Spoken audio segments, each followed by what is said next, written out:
9:30కి వచ్చినాం సార్. కానీ షాపూర్కి ఏం వెళ్తావో తెలియదంట మాకు. ఆటోలో బస్సులు తెలియక వచ్చినాం.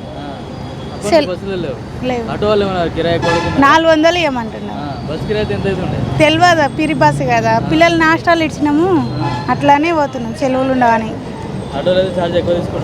400 ఆడుతున్నాం. ఇంకెంత తీసుకుంటే తెలియదు సార్. గంట సేపే తెలుసు కానీ ప్రైవేట్ బస్సులు నడుస్తాయని చెప్పారు.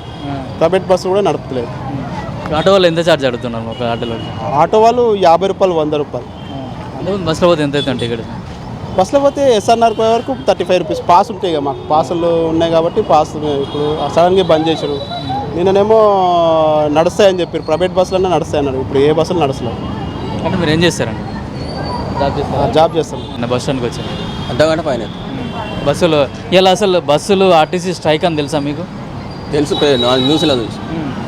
వస్తాయి బస్సులు మరి తక్కువ ఉన్నాయి. ఆటో వాళ్ళని అడిగితే ఎంత తీసుకుంటారు? ఊబర్, ఓలా కూడా ఉన్నాయి కదా, దాంట్లో ఎంత? బట్టి ఒక 5 రూపాయలు ఎక్కువ తీసుకుంటాం, 5-10 రూపాయలు. అంటే ఇప్పుడు ఆర్టీసీ వాళ్ళు సమ్మె చేయడం కరెక్ట్ అనుకుంటున్నారా? మేము చాలా ప్రాబ్లం అవుతుంది వాళ్ళు చూసుకోవాలి. అంటే గవర్నమెంట్ కూడా ఆర్టీసీ సమస్య మీద కూడా స్పందిస్తలేదు, ఏమంటారు మీరు? వాళ్ళ రీజన్ ఏముందో మరి, అది చెప్తే వాళ్ళు ఏం చేస్తారు చూడాలి.